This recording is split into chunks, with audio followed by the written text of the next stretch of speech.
दोस्तों, कभी आपने पर्सनल लोन के लिए बैंक में अप्लाई किया है? क्या आपको पता है 10 में से 9 पर्सनल लोन बैंक रिजेक्ट कर देती है? क्या आपको ये पता है कि आपकी सिबिल स्कोर पे पर्सनल लोन का क्या इम्पैक्ट आता है? चलिए हम शुरू करते हैं इस पे चर्चा कि पर्सनल लोन कैसे लें और बैंक क्या क्या चीज़ें देखती हैं जब आपको बैंक पर्सनल लोन देती है। नमस्कार, स्वागत है आपका अपने चैनल फाइनेंशियल ज्ञानम में। और आज हम चर्चा करेंगे पर्सनल लोन पे। पर्सनल लोन क्या है? पर्सनल लोन एक अनसिक्योर्ड लोन है। अनसिक्योर्ड लोन क्या होता है? वो लोन जिसके अगेंस्ट बैंक कोई सिक्योरिटी नहीं लेती, यानी कुछ गिरवी नहीं रखवाती। बैंक आपको आपकी क्रेडिट प्रोफाइल के हिसाब पे, बैंक आपको आपके काम के हिसाब के वो आपको एक लोन दे देती है। That is called the unsecured loan. अब अनसिक्योर्ड लोन बैंक क्यों देती है? अनसिक्योर्ड लोन में सबसे ज़्यादा इंटरेस्ट रेट चार्ज किया जाता है, यानी बैंक मोटी कमाई करती है ये लोन देने के लिए। तो ये आप ध्यान दीजिएगा, जितनी बड़ी बैंक होती है उतना ही मुश्किल से पर्सनल लोन देती है। जितनी छोटी बैंक होती है, एनबीएफसीज होते हैं, बनिया की दुकानी होते हैं, आहड़त होते हैं, वो आपको अनसिक्योर्ड लोन आसानी से दे देते हैं। ब्याज ज़्यादा होता है। अब क्यों लेते हैं, कैसे लेते हैं, इस पर हम चर्चा करते हैं। तो क्यों मिल सकता है, क्या रीज़न है? तो अनसिक्योर्ड लोन लेने के लिए कोई भी रीज़न आप दे सकते हैं। जैसे कोई काम बता सकते हैं कि हमें फला घर में काम है, हमें ऑफिस में काम है, हमें बिजनेस सेटअप करना है, शादी है, मेडिकल का खर्चा है, घर का रिनोवेशन कराना है। कोई भी रीज़न आप बता सकते हैं इनमें से, जिससे आप एलिजिबल हो जाते हैं पर्सनल लोन लेने के लिए। अब पर्सनल लोन कितने तरह का होता है? तो पर्सनल लोन बेसिकली दो तरह का होता है। एक पर्सनल लोन जो सैलरी के अगेंस्ट मिलता है, यानी सैलरी क्लास को। एक दूसरा होता है जो विदाउट सैलरी क्लास वाले होते हैं, यानी बिजनेसमैन जो पर्सनल लोन लेते हैं। अब सैलरी क्लास में भी दो कैटेगरी आ जाती हैं। एक, अगर आप जिस बैंक में पर्सनल लोन अप्लाई कर रहे हो और वहीं आपकी सैलरी आ रही है, यानी आपकी जो ऑर्गेनाइजेशन है, आप जहाँ पे भी काम करते हो, उसकी सैलरी उसी बैंक में आ रही हो जहाँ पर्सनल लोन ले रहे हो। और इस सबसे सूटेबल आसान तरीका होता है, मिनटों में आपको लोन मिल जाता है अगर आपकी सैलरी उसी बैंक में आ रही होती है। दूसरा, सैलरी तो आ रही है बट किसी और बैंक में आ रही है और आप लोन अप्लाई कर रहे हो कहीं और से, उसमें भी आपको लोन मिलने के चांसेस काफ़ी ज़्यादा होते हैं। पर अगर आप बिजनेसमैन हो तो आपके लिए खतरे की घंटी है, आपको लोन आसानी से नहीं मिलता। अब बिजनेस लोन लेने के या पर्सनल लोन लेने के लॉस क्या है? मैं आपको फ्रैंकली स्पीकिंग, अगर आप हमारे व्यूवर्स हैं, बहुत टाइम से आप हमारा चैनल देख रहे हैं, तो मैं आपको ये बताना चाहूँगा कि पर्सनल लोन लेने से फ़ायदे नहीं होते हैं। ये सबसे बुरी बात ये है कि पर्सनल लोन में इंटरेस्ट रेट बहुत ज़्यादा होता है। कभी कभी ये देखा गया है कि 12% से लेकर कुछ बैंकों का 11% भी हो सकता है, बट यूजली वो 11-12% से स्टार्ट होता है और 30-35% तक भी इंटरेस्ट चार्ज होता है। तो एक तो इनका इंटरेस्ट बहुत ज़्यादा होता है। और मैं बैंक्स की बात कर रहा हूँ, एनबीएफसीज में चले जाएंगे, यानी छोटी मोटी जो एनबीएफसीज होती हैं, जो लोन बांटे काम करती हैं, उनका इंटरेस्ट रेट और भी ज़्यादा हो सकता है। और अगर आप अनसिक्योर्ड में चले गए, यानी आप बैंक के बाहर चले गए, बनियाओं के पास, सूदखोरों के पास, आहड़तियों के पास, या जो छोटे मोटे फाइनेंसर आपकी एरिया में बैठे होते हैं, वो अनसिक्योर्ड लोन लेने के लिए, एक तो वो देते ही नहीं, वो आपसे बोलते हैं आपको सोना चांदी कुछ गिरवी रखवाना है, आपसे वो रखवा लेते हैं। अगर वो अनसिक्योर देते भी हैं तो वो 2-3% मंथली इंटरेस्ट चार्ज करते हैं। 3% मंथली का मतलब होता है 36% इन ईयर। तो ये बहुत ही ज़्यादा इंटरेस्ट है। और कुछ केसेस में देखा गया है, चूँकि मैं बैंक में हूँ, मैं पिछले 13-14 साल का बैंकिंग एक्सपीरियंस है, वो 5% भी चार्ज कर रहे होते हैं, यानी 60% आपका इंटरेस्ट। तो it's very high, it's very bad for the person, और जो आपकी सिविल इम्पैक्ट कर सकता है। लॉक इन पीरियड क्या हो सकता है? तो लॉक इन पीरियड वेरी करता है, 3 महीने से 12 महीने तक, बैंक टू बैंक ये डिफर कर सकता है। कि लॉक इन पीरियड का मतलब होता है कि 3 महीने के अंदर अगर आप लोन चुकाओगे तो आपको 3 महीने का मिनिमम इंटरेस्ट तो देना ही पड़ेगा। कहीं में 12 महीने हैं, कहीं 6 महीने हैं, तो उस हिसाब से लॉक इन पीरियड वेरी करता है। अब बैंक पैसा कैसे आपसे ले सकते हैं? तो बैंक या NBFCs, non banking financial institution, जो फाइनेंशियल कंपनी है, पिरामिड फाइनेंस या ये फाइनेंस वो फाइनेंस, जो छोटी मोटी फाइनेंशियल कंपनीज हैं जो बैंक का काम नहीं करती, यानी जो पैसे लेने का काम नहीं करती, केवल आपको पैसे देने का काम करती हैं, उनको एनबीएफसीज बोलते हैं। नॉन बैंकिंग, बैंक नहीं है, फाइनेंशियल इंस्टीट्यूशंस हैं खाली। तो वो कैसे ले सकते हैं पैसा? वो ऑटो डेबिट करा सकते हैं, वो ईसीएस के माध्यम से भी ले सकते हैं, या तो आपसे पोस्ट डेटेड चेक्स भी ले लेते हैं वो लोग। यूजुअली वो लोग ऑटो डेबिट का रास्ता अपनाते हैं, आपसे एक फॉर्म भरवा लेते हैं और आपकी जिस भी बैंक में अकाउंट होता है उससे पैसा ऑटोमेटिकली पर्टिकुलर डेट को उनके अकाउंट में आ जाता है। अब इसके लिए एलिजिबिलिटी क्या है, तो आप एक मोटा मोटा सूत्र बांध लीजिए, 40% टेक होम की एलिजिबिलिटी होती है। अगर आप 10 रुपये कमा रहे हैं तो सारे लोन काटने के बाद, सारे EMI देने के बाद आपके घर में 10 रुपये कमा रहे हैं तो 4 रुपये आना चाहिए। तो ये सारे लोन के लिए कॉमन चीज़ होती है 40% टेक होम का रूल। अगर आपकी सैलरी 15 लाख रुपए सालाना से कम है तो आपको 40% घर ले जाना है सारे लोन चुकाने के बाद। तो अगर आप 40% से नीचे चल रहे हैं, यानी अगर आपकी 1 लाख रुपए की सैलरी है तो 40,000 रुपये आपको मिनिमम बचने चाहिए। अगर आपके 40,000 रुपये नहीं बच रहे हैं तो आपको कोई भी लोन ग्रांट नहीं होगा, तो आपको पर्सनल लोन भी ग्रांट नहीं होगा। हर बैंक का अपना अलग अलग हिसाब है। तो मिनिमम इनकम का क्राइटेरिया जो है, किसी बैंक में 15,000 है, किसी बैंक में 20,000 है, यानी 15,000 रुपये अगर आप कमा रहे हैं तो आप पर्सनल लोन ले सकते हैं, उससे नीचे वाले नहीं ले सकते। और ऑब्वियस ही बात है, अगर आपने पर्सनल लोन लिया और आपकी 5,000 रुपये की किस्त आ गई और आप 15,000 रुपये भी नहीं कमा रहे हैं तो आप 5,000 रुपये की किस्त चुकाएंगे कैसे। तो बैंक किस चीज़ का ध्यान रखती है कि आपकी रिपेमेंट कैपेसिटी कितनी है, कितनी एज के लोग ले सकते हैं। 18 साल से 60 साल के लोग इस लोन को अप्लाई कर सकते हैं और कुछ केसेस में, लाइक बिजनेसमैन के केसेस में, ये एज बढ़ के 65 साल तक भी हो सकती है। तो 18 साल से 60 साल तक जो जॉब वाले लोग होते हैं, जो नौकरी वाले लोग होते हैं, और कुछ बैंक में 18 नहीं 25 साल है, तो यूजुअली 18 साल से 60 साल और 65 साल अब फॉर द बिजनेस क्राइटेरिया और सम एक्सेप्शंस। अब अगर आपकी सिविल स्कोर अच्छी है, 750 प्लस है, 750 प्लस बहुत अच्छी सिविल मानी जाती है, तो आपको आराम से लोन मिल सकता है। पर्सनल लोन अच्छी कोई भी बैंक आपको दे देगी, कोई भी फाइनेंशियल इंस्टीट्यूशन दे सकती है, बशर्ते आप कमाते हो। जैसे जैसे आपकी सिविल डाउन होती जाती है, आपकी अच्छी बैंकों को लोन देने के चांसेस कम होते जाते हैं और आप बुरी बैंकों के पास या NBFCs के पास जाने लगते हो और वो आपसे हाई इंटरेस्ट रेट चार्ज करना स्टार्ट कर देते हैं।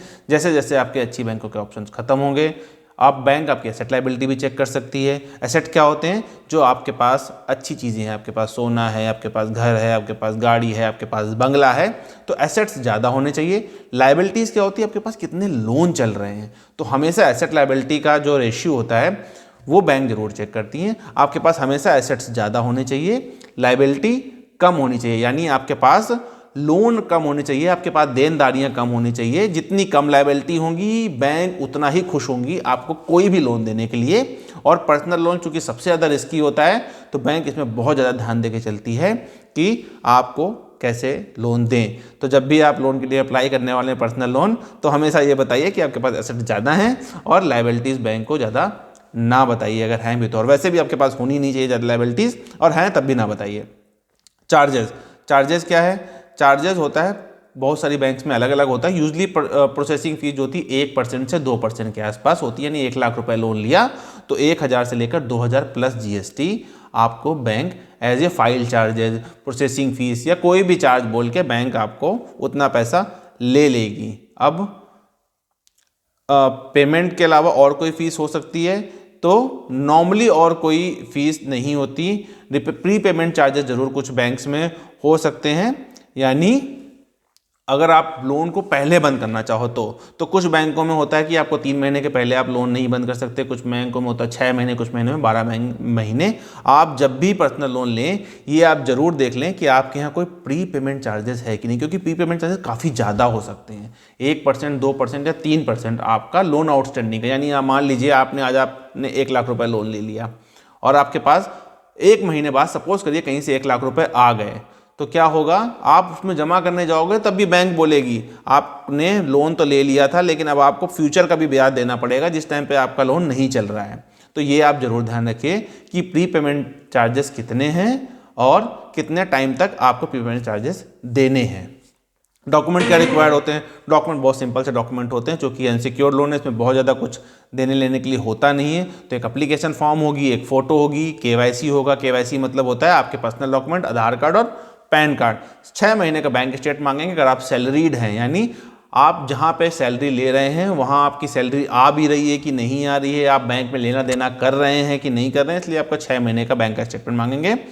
और अगर आप सैलरीड हैं तो हो सकता है आपसे 3 महीने की सैलरी भी मांग ली जाए, 3 महीने की सैलरी स्लिप्स।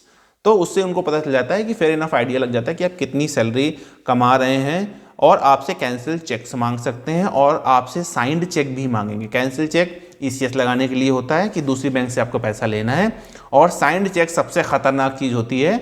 अगर आपने नहीं चुकाया तो वो आपकी बैंक में आपका चेक लगा देंगे, और अगर वो चेक बाउंस होता है तो ये एक क्रिमिनल ऑफेंस है। सेक्शन 138 के में आपको वो कंपनी या वो ऑर्गेनाइजेशन बुक कर सकती है। तो हमेशा आप चेक देने के पहले ध्यान रखें कि चेक बाउंस नहीं होना चाहिए।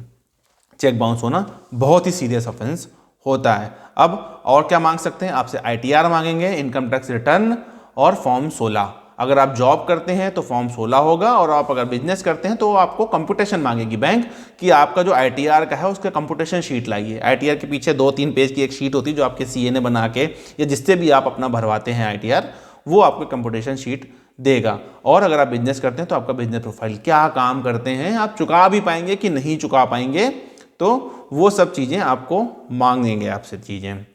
अब मैं आपको कुछ सलाह देना चाहूँगा। आप हमारे फाइनेंशियल ज्ञानम फैमिली के मेंबर हैं, तो आपको मैं सजेस्ट करूँगा कि आप पर्सनल लोन लेने की बजाय बहुत सारे और लोन हैं जो आप ले सकते हैं अगर आपको बहुत ही ज़्यादा रिक्वायरमेंट है। उनमें से कुछ हैं हाउसिंग लोन, अगर आपका चल रहा है तो उसका टॉपअप ले लीजिए, बहुत ही सस्ता लोन होता है और वो बैंक आपको खुशी खुशी चल के दे देगी, आराम से आपको मिल जाएगा।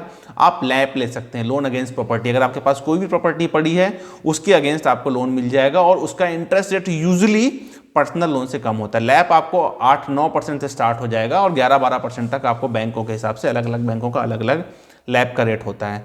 सैलरी एडवांस लोन ले सकते हैं, अगर आपकी सैलरी किसी बैंक में आ रही है उस बैंक को पास आप अप्रोच करिए कि आपको सैलरी के अगेंस्ट लोन लेना है। वो भी अनसिक्योर्ड लोन होता है, बट वो बैंक चूंकि आपकी सैलरी उस बैंक में ड्रॉ हो रही है तो बैंक आपको थोड़ी बहुत फॉर्मेलिटी के साथ वो लोन दे सकता है, और वो लोन यूजुअली सस्ता होता है पर्सनल लोन से। आप गोल्ड लोन ले सकते हैं। हमारे नॉर्थ इंडिया में गोल्ड लोन लेने का प्रचलन नहीं है, तो लेकिन गोल्ड अगर आपके घर में पड़ा है तो भी किसी काम का नहीं है, लॉकर में पड़ा है तो भी किसी काम का नहीं है। आप गोल्ड लोन ले सकते हैं और वो तुरंत मिलता है, सेम डे के अंदर आपको मिल जाएगा, कुछ घंटों में मिल जाएगा, और उसका इंटरेस्ट रेट बहुत कम होता है, 9-10% के बीच में आपको गोल्ड लोन आराम से कहीं से भी मिल जाएगा। होम इम्प्रूवमेंट लोन ले सकते हैं, घर बनाने के लिए, इम्प्रूवमेंट के लिए आप लोन ले सकते हैं, और अगर आपकी कोई पर्सनल ज़रूरत है तो घर के रिलेटेड ज़रूरत है तो उसको लगा सकते हैं। अब बहुत सारे ऐप हैं जो आपको पर्सनल लोन देते हैं। मैं बिल्कुल आपसे कोशिश करूंगा और मैं आपको बताना चाहूँगा फाइनेंशियल ज्ञानम फैमिली को कि प्लीज़ ऑनलाइन ऐप्स के झांसे में ना आए। हर कोई ऐप जो आपको पर्सनल लोन दे सकता है वो आपका डेटा भी ले सकता है, वो आपको ब्लैकमेल कर सकता है, और बहुत सारे सोसाइट्स इंडिया में हो रहे हैं जो आपका पर्सनल डेटा लीक करते हैं, आपको ब्लैकमेल करते हैं। चाइनीज ऐप से बिल्कुल बच के रहिए। आपको पर्सनल लोन आपकी ज़रूरत हो सकती है, बट वो पर्सनल ज़रूरत आपका काल भी बन सकती है, आपके लिए बहुत बुरी हो सकती है। तो प्लीज़ ऑनलाइन ऐप से बचिए, केवल वही ऐप यूज़ करिए जो एक अच्छी बैंक के हों या आपको आरबीआई उसको मान्यता देता हो। उसके अलावा और प्लीज़ चाइनीज़ ऐप से दूर रहिए। वो आपका डेटा स्पूफ करते हैं, वो आपकी वीडियोस बना लेते हैं, वो आपको तरह तरह के जाल में फंसा लेते हैं, और वो अल्टीमेटली आप परेशान होते हैं। तो प्लीज़ ऑनलाइन ऐप से मत लीजिए। और हम पीछे स्क्रीन में आपको दिखा रहे हैं कि बहुत सारी बैंकों के रेट्स क्या क्या चल रहे हैं, तो प्लीज़ उसमें आप जाइए, स्क्रीन में देखिए कि क्या क्या रेट्स चल रहे हैं। यूजुअली सरकारी बैंक के रेट कम होते हैं, पर सरकारी बैंक यूजुअली पर्सनल लोन नहीं देते हैं, वो देना अवॉइड करते हैं। हाँ, अगर आपकी सैलरी किसी सरकारी बैंक में आ रही है तो आप पर्सनल लोन या सैलरी एडवांस लोन ले सकते हैं, अदरवाइज यूजुअली सरकारी बैंक पर्सनल लोन नहीं देते हैं, प्राइवेट बैंक देते हैं और एनबीएफसीज देते हैं। जितना बुरा प्रोफाइल, जितनी गंदी आपकी सिविल होती चली जाएगी, पर्सनल लोन अच्छी जगह से मिलना आपका उतना कम होता चला जाएगा। और प्लीज़ अवॉइड करिए पर्सनल लोन, क्योंकि वो आपके सिविल के लिए बहुत ही ज़्यादा हानिकारक है। अब हम डिस्कस करेंगे कि पर्सनल लोन में इंटरेस्ट कैसे, कितना लगता है, क्या कैलकुलेट होता है। तो आइए हम इस पर थोड़ा सा देखते हैं स्क्रीन पे। हम दोस्तों देखिए, हमने पर्सनल लोन ईएमआई कैलकुलेटर खोला हुआ है, तो आपको बेसिक आइडिया देने के लिए कि आपको कितना अमाउंट अगर आप लोन लेते हैं तो आपको कितना वापस करना पड़ सकता है। तो आइए हम देखते हैं। सपोज़ करिए हमें 1 लाख रुपये लेना है और इंटरेस्ट रेट है हमारा 12%।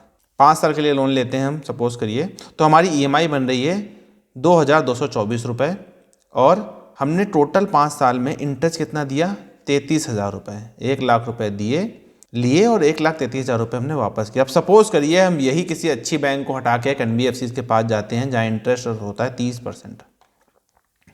1,00,000 रुपये लिए और 2,00,000 रुपये वापस किए।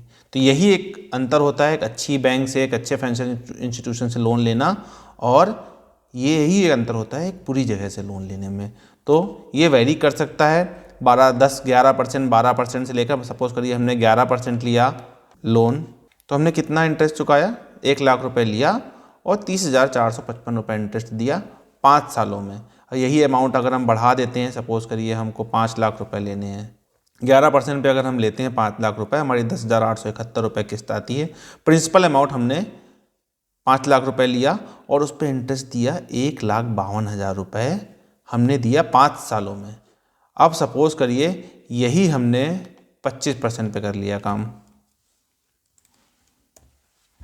तो हमने कितना इंटरेस्ट दिया?